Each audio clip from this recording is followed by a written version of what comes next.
ایسے فضول باتیں کر رہے ہو جس پہ شرمندگی ہونی چاہیے, اس پہ شرمندگی ہو نہیں رہی آپ کو. تو کہہ رہے کیا مطلب؟ میں نے کہا بہترین کام کیا آپ نے. وہ کون لگتا ہے جب آپ کی بیوی راضی ہے, اس کے باپ راضی ہے, اس کی ماں راضی ہے, تو وہ چاچے کے ماموں کا, پھپھے کا, فلانا کا, ڈمکانا کون ہوتا ہے آپ کو آ کے ٹارچر کرنے والا؟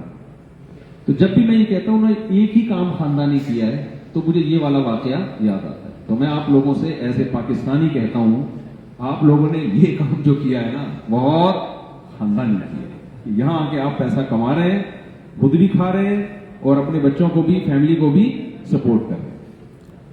یہ کام آپ نے زندگی میں خاندانی کیا ہے. اس پہ توبہ استغفار نہیں کیجیے گا.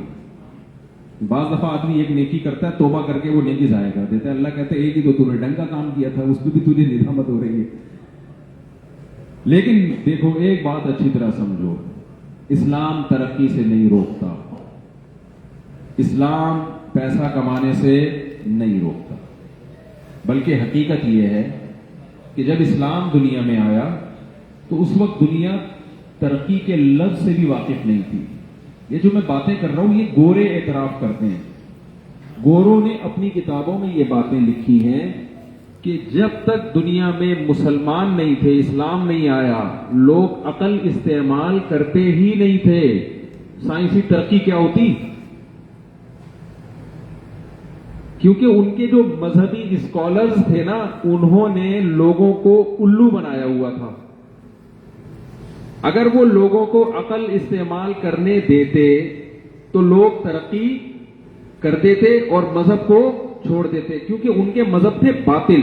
عیسائیت منسوخ ہو چکی تھی, تعلیمات ختم ہو چکی تھی حضرت عیسیٰ علیہ السلام کی.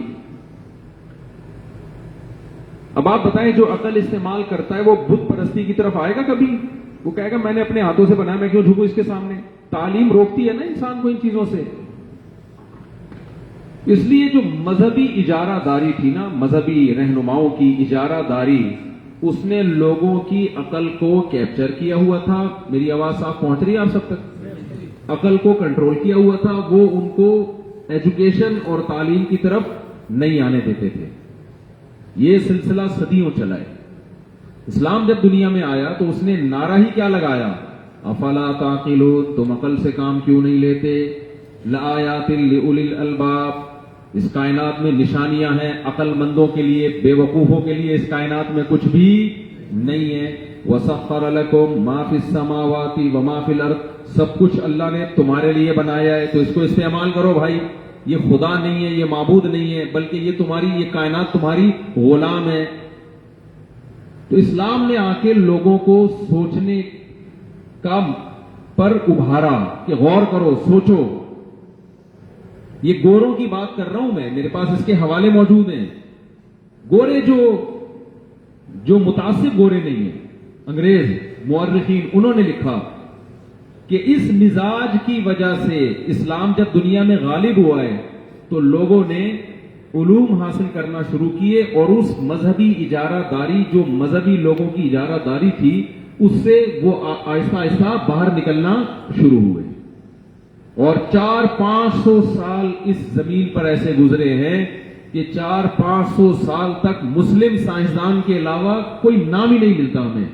ہر فیلڈ میں مسلم سائنٹسٹ, ہر فیلڈ میں مسلم سائنسدان, ہر جگہ مسلم سائنٹسٹ. اور جو ہم ماضی کو بنا کے پیش کرتے ہیں نا کہ اندھیروں میں بالکل سائنسی ترقی تو اب ہوئی ہے, ایسا نہیں ہے. یہ ترقی بہت پہلے شروع ہو چکی تھی, اب عروج پہ پہنچی ہے. میں جب سفر پہ, میرا جاپان کا سفر 1 ہفتہ پہلے تھا, ارشاد بھائی کو پتا ہے, ڈیلے ہوا, میری داڑھ میں تکلیف تھی. وہ کوئی آڑی ترچھی داڑھ بہت پرانی نکلی ہوئی تھی, تو وہ 10 سال تک وہ چائنیز ڈاکٹر نے علاج کیا تھا. 10 سال کے بعد اس میں پین دوبارہ شروع ہوا.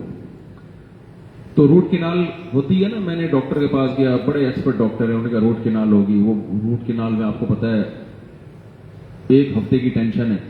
میں نے ڈاکٹر صاحب سے پوچھا, بڑے ایکسپرٹ ماہر ڈاکٹر ہیں, ڈینٹسٹ ہیں, میں نے کہا ڈاکٹر صاحب جب پرانے زمانے میں کسی کی آڑی ترچھی داڑھ نکل جاتی تھی تو وہ بیچارہ کیا کرتا ہوگا اس زمانے میں, ہے بھائی؟ ابھی تو ڈینٹسٹ ہمیں لٹا دے گا, اور اس کے پاس اتنے انسٹرومنٹ ہیں, اتنے آلات ہیں, ایک بے ہوشی کا انجیکشن لگائے گا, پھر داڑھ پلاس سے نکالے گا, پھر نئی جڑیں ڈال دے گا اس میں. سارا ایک بچہ خاصا پیچیدہ سسٹم ہے. ورنہ داڑھ کا درد کس قدر مصیبت دے دیتا ہے انسان کو. تو میں نے کہا یہ تو پہلے زمانے میں بھی ہوتا ہوگا نا. تو پہلے زمانے میں کیا کرتے تھے لوگ؟ کیا ہتھوڑے سے دانت توڑ کے نکالتے تھے؟ کیا کرتے تھے؟ علاج کیا ہوتا تھا؟ ڈاکٹر صاحب نے بڑی خاندانی بات کی. انہوں نے کہا کہ جو فرعونیوں کی جو لاشیں پڑی ہوئی ہیں نا، حنوط شدہ لاشیں، ممیز جس کو کہا جاتا ہے، ان کی جو داڑھوں پر جب تجربہ کیا گیا، یعنی ان کو دیکھا گیا، تحقیق کی گئی، تو ان میں بہت سو کے روٹ کنال ہوئے ہوئے ہیں اور سونے کی تاروں سے ہوئے ہوئے ہیں، اور بہت باریک باریک سونے کی تاروں سے ان کے دانت جڑے ہوئے ہیں. انہوں نے بتایا کہ یہ جو روٹ کنال کا فن ہے نا، روٹ کنال، دانتوں میں داڑھوں میں روٹ کنال کرنا، یہ 4000 سال تک تو اس کا ثبوت ملتا ہے. اس زمانے میں بھی ہوتا تھا یہ کام. تو اس سے پتا چلا کہ اس زمانے میں لوگ اتنے بے وقوف نہیں تھے جتنے ہم ان کو، اب دیکھو جملہ ہی مکمل نہیں کر رہے آپ، جتنے ہم ان کو سمجھتے ہیں. پھر ان ڈاکٹر صاحب نے ایک اور بات کی کہ ہوا یہ کہ بہت سی چیزیں پہلے سے تھی، گورے نے اپنے کھاتے میں ڈالی ہیں. وہ سمجھ رہے ہیں، وہ کتابوں میں پہلے سے تھی. ساری چیزیں نہیں کری، گورا اتنا بھی 2 نمبر نہیں ہے، لیکن بعض جگہوں پہ بہت 2 نمبری بھی ہوئی ہے. کام کسی اور کا تھا، کیش کسی اور نے کرایا. یہ 2 نمبریاں تو ہر دور میں، ہر قوم میں ہوتی رہی ہیں. بہت سی چیزیں پہلے سے تھی، کیش کسی اور نے کرا لی. تو خیر، تو اسلام جب دنیا میں آیا تو سائنسی ترقی کم نہیں ہوئی ہے بلکہ بڑی ہے. آج دنیا میں ہر سائنٹسٹ، ہر فیلڈ میں سائنسدان موجود ہیں اور ہر قوم کے موجود ہیں. مسلمانوں میں بھی ہیں. ٹاپ 10 سائنٹسٹ جو ہے ان میں مسلم سائنسدانوں کا نام بھی آتا ہے. انڈین کا تو بہت زیادہ آتا ہے، جیپنیز کا بہت زیادہ آتا ہے، فرانسیسی کے، ہر قوم کے ہیں.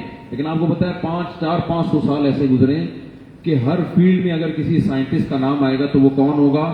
مسلم. یہ کیوں میں آپ کو بتا رہا ہوں کہ اسلام آپ کو ترقی سے بالکل بھی نہیں روکتا. تو اس سے پتہ چلتا ہے جو جاپان نے اتنی ترقی کر لی ہے، ہر چیز میں ایکوریسی، ایکسیلنسی. یہ لوگ کوشش کرتے ہیں نا، جو چیز بنائے خاندانی بنائے. صرف ایک چائے مجھے یہاں خاندانی نہیں مل رہی ہے، ایک دفعہ آتی ہے تو اس کو دوبارہ پتی ڈال کے پکوانا پڑتا ہے. تو ہر چیز میں کیا ہے؟ ایکسیلنسی. تو بھائی یہی نبی صلی اللہ علیہ وسلم کا حکم ہے. صحابہ کرام میں جو مالدار صحابہ تھے نا، وہ تھوڑے بہت مالدار نہیں تھے.